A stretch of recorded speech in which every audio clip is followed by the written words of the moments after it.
Guys, at the course of my study, I come to realize that there are stages of grief. There are denial stage, there are acceptance stage, there are bargaining stage, there are just different stages of or stages of grief, right? But I feel like the stage I am currently experiencing, that I have been experiencing and still experiencing, is the denial stage of grief. The denial stage of grief is whereby someone has passed on, but you still do not want to accept that person has passed on. You live your life normal, you do your normal routine, you didn't even cry, you didn't even, I know you're feeling this level of pain, but in your head, you feel like if I cry, that means I've accepted that this person is no more. And that is the stage. I don't know until I studied and I realized that this is currently the stage and what I've been going through. Everyone, welcome back to my channel. If you're new, my name is Choma. I'm a content creator based in Ontario, Canada. Guys, you're welcome. If you've been following my video, you would know that my mother-in-law came last year, April. Was it last year, April? Yeah, last year, April, during summer. It came around summer period, but she was supposed to leave October 20 something. She was fine, she was hale and healthy, everything was okay, vibrant. She's a farmer in Nigeria. She farms, she does little, she sells bags, egusi bags, you know. She's a businesswoman, she's an entrepreneur. In her own little way, right? This woman is over. I've never heard that she's sick or anytime she calls her, she's agility is her second name. You know, we call her Ezinne. That is what everybody calls her in Nigeria, Ezinne, because they gave her a title in church, Ezinne title, and people call her Ezinne. I don't know what that means. Ezinne is like, I know the inne part is like mother that has, you can know, mother with pride, that has pride. And to be honest, I'm not too good interpreting my language, Igbo, but her name is Ezinne, and sometimes people call her stainless wine. So she's no more with us. She has gone to be with the Lord. She gave up the ghost August 8th, 2025. And I never wanted this grief or this death to make it to the internet. I just want to I don't want to even share it because it's one of the most painful deaths for me. So I don't know how to express grief, but this is one of the deaths that shook me, that I was so scared to my bones. So it all happened that she came into Canada. Throughout last year, she was fine. One day, she complained of leg pain. That was early this year. She was complaining of leg pain, and the leg was hot. I bought all this cream for leg joint and all that. That is all this joint pain. So after a few days, that particular spot close to the knee, close to the foot, ankle, yeah, at the ankle area. So the place was now fluffy, kind of. Now swollen and fluffy, not strong. I was like, what is this one? So the letter, that fluffiness now burst. That was the genesis of our nightmare. So when it busted, I was thinking it's just something that would just go like that. I kept rubbing ointment or something. But the more I do, it's like the more you look, the less you see. The more I keep on treating this leg, I treat the wound, you know. Twice a day, we took her to different hospitals to see. They were treating the wound every day. My husband would take her to the clinic. They would treat the wound. We take her the next day. Literally every day, we take her. And because she doesn't have an insurance, she's a visitor in Canada. Though she has a 10 years visa in Canada, she can come and go for 10 years. And so far we've extended it for her. Like, you know, she has a 6 month stay in Canada, but can be extended. So after 6 months, we extended. You know, we keep on extending for her. We have extended like twice for her, right?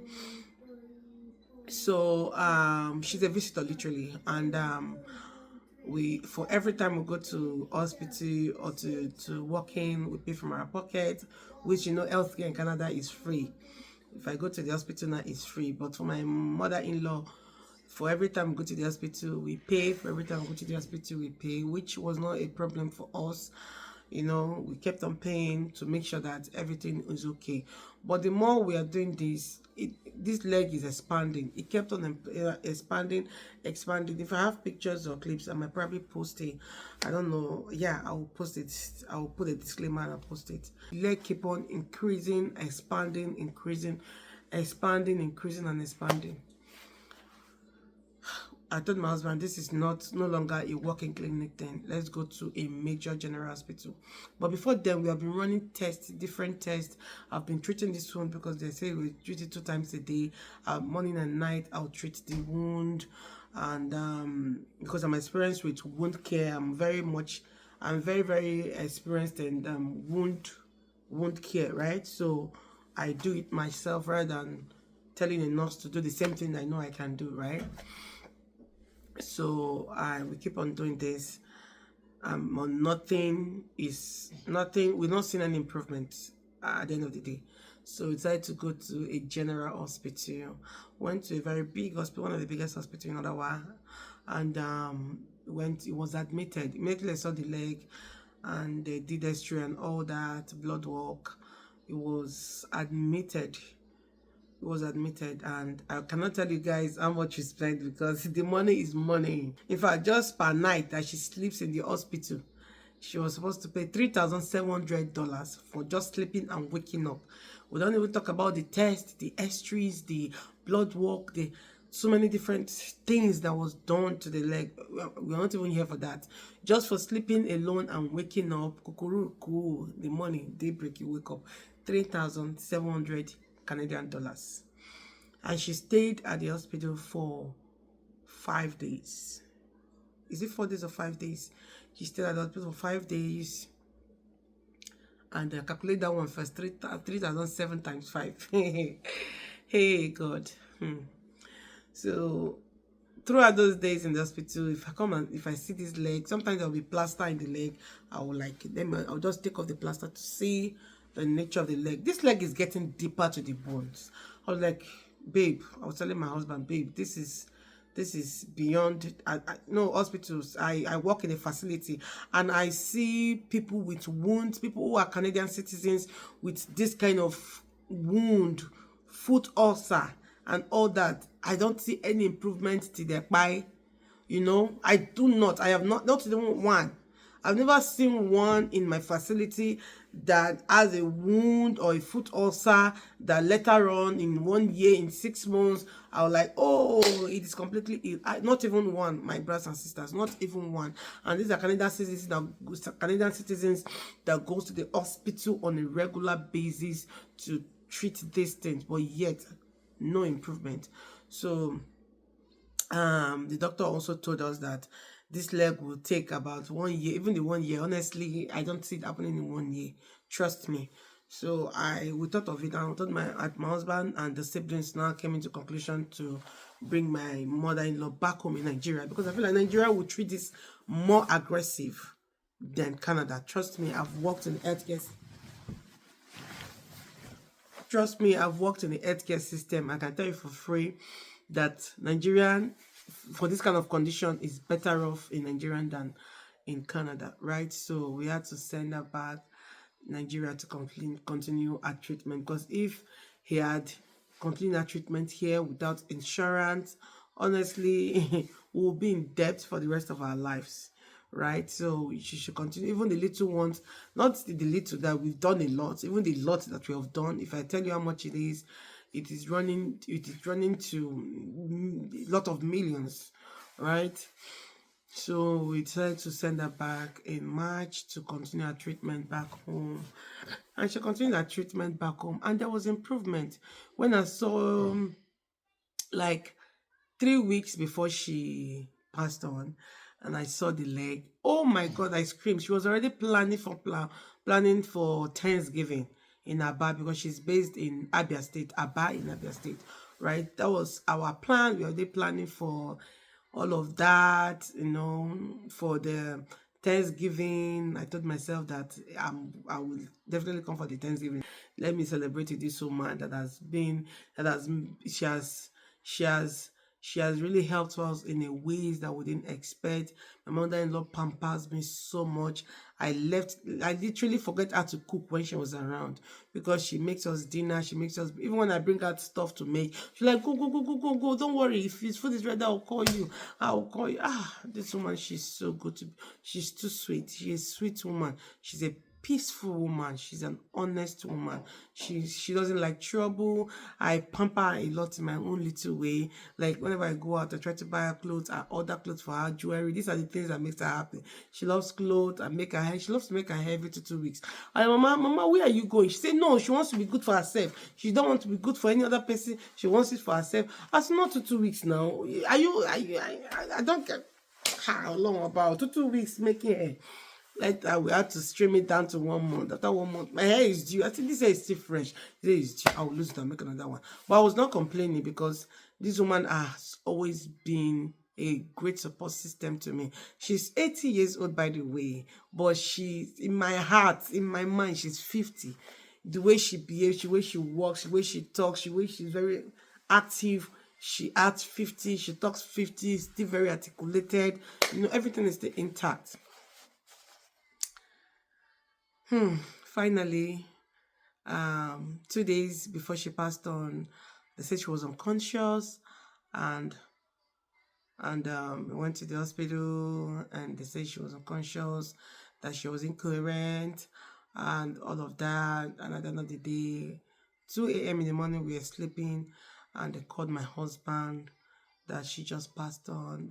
That night she passed on, she was stooling, vomiting at the hospital, by the way. Stooling, vomiting, seeing dead people. She was calling the name of people who are dead already. That night, I knew how I prayed, because I was like, God, even the day that they told me that she was admitted, she was unconscious, I was like, is it related to the leg? When they say the wound is already gone. So I feel like that wound just bettered too many things in our body. I don't know, or maybe it's the one thing and the medication, for our age, it just bettered a lot of underlying sickness also. I don't know, but anyways, I knew that night I prayed for her. I poured out my heart to God. I and my husband, we prayed that night, we prayed the next day. I keep on praying for her. I was praying fervently for her. And on this very day that they broke the news to us, I don't know how to. I don't know. I don't even. I was so shocked that I could not even cry that moment. My husband was just sleeping, and the call came in, and I told my husband burst into tears. My husband was shouting, and my husband told me, "Oh, this has happened finally. It has happened. It has happened." I could remember my husband crying like a baby, and I was consoling him. Both of us don't have to just start crying. We will console each other, so I have to just console him. In my closed door, I weep, I cry, I was like something, like somebody yanked off part of my soul. That was how I felt. I love this woman so dearly. You guys don't understand. People who pray that they don't see their mother-in-law alive, be very, very careful what you wish for, because one day you'll be a mother-in-law to somebody, and the person will wish that you're no more before it comes into your son's life, or whoever life, right? But one of the prayers I make before going into marriage was that my mother-in-law will be so kind to me, even if it's if someone that is very wicked or very gra, my mother used to call the person jiggy tiger. I don't know what jiggy tiger mean. So I used to use that word a lot. I say, even if my mother-in-law is a jiggy tiger, no matter the jiggy tiger or jiggy tiger that she is, she will love me so dearly. And what I prayed for came to pass. First of all, she's never a jiggy tiger. She's the best thing that ever happened to me and everyone else. And the burial is coming up in October 31st, this burial. And we, in our own little way, we're going to celebrate her in Canada on the 25th of this October. I want to organize a service of song for her. Yeah, it seems we cannot go back to Nigeria because of one or two things. We cannot go back to Nigeria, and we are going to celebrate here. We're going to celebrate her. I know she's still very agile, but she's 80. I don't know if 80 should be considered a celebration of life, because this woman is still very agile, still like very 50ish in senses, in activities, in memories, and she's very agile. That's why I feel so pained. I feel so pained. You guys don't know, but I feel so pained, and I do not want it to make it to the internet because I don't want to believe she's gone. I don't want to believe she's no more. That was why I was like, you know what, I'll keep this to myself. I will just act like nothing's happening because she's still at the morgue. She'll stand up one way or the other. You know, that denial stage was where I was at. But ladies and gentlemen, she's no more with us. She has gone to be with the Lord in heaven. I'm going to share a few clips of my journey with my mother-in-law. Oh, this video is already long. Okay, but anyways, as I talk, I'll be sharing it so that it doesn't take all part in the video. So this woman has been part of a huge part of my journey in this few period of time that she spent with us. She's beautiful heart, she has a beautiful heart, she has a beautiful soul, she's a Christian, she's a peaceful person. She's just everything and more any daughter-in-law can ask for in their mother-in-law. She's even more. She corrects me with love. She loves me so much, you know. She has this notion about me at first because we were not that close. After I got married, I traveled, you know. So he doesn't know me so well, but we talk on phone. But, you know, this notion, if you're from the eastern part of Nigeria, you would know the way they look at Oka ladies. They see Oka people as people that are daring, that are subduing, that are intimidating. This is, you know, we don't have a good name in all this other part of Anambra. They don't see Oka people as people that can keep a home. Yeah, let me use that word. Even people told her then that, oh, you're going to live with your daughter-in-law. She's from Oka. Oh, she's going to treat you well. Look at what we heard about Oka people. And maybe she's pretending to be nice to you on phone. Now you see her true color. You know, when she was the one telling me all this letter, she was like, look at how people were saying. If people were calling her, I will be in my room. I'll be hearing gist, guys. I've heard a lot of gist. They'll be calling her, say, how is she? How is she? She'll be praising me. Oh, she's too sweet. She buys me gift every day. She did this, anything I want, she give me. And she's not even praising me in front of me. So you won't think she's trying to patronize me by saying it in front of me. She didn't even know I'm even hearing the gist, right? She'll be saying all this good thing about me.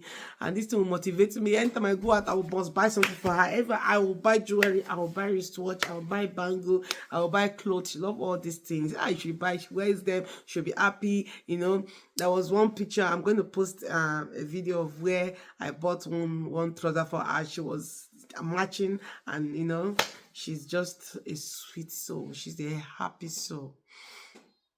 She's a happy soul. And thank you guys for watching. This video is already too long. Thank you guys for watching. If you watch up until now, please pray for my family, pray for my husband especially, because this man do not play with his wife, his mother. She's the last born. My husband is the last born of 8 children. My mother-in-law gave birth to 8, and my husband is the last. I'm also the last one. Last born marry last born. And 2 of us, we are not even behaving like last born. We are behaving like firstborns. Anyways, thank you guys for watching. If you watch up until now, please, a word of prayer to my family. We're going through so much right now. I'll not even say everything here on the internet, but we are going through a lot of, especially my husband. Sometimes he will just scream, hey, hey. So my mother-in-law would have still been with us here in Canada, but she's no more. And that was it. She just died like that, just like that. They said this art, whatever. heart congestion or heart whatever, heart failure. I don't even know what they called it. But anyway, she has come to be with the Lord. Thank you guys for watching. This video is already too long. I'm not a good storyteller, so just take me as I am. Thank you guys for watching, and I'm going to see you guys in my next video. Bye.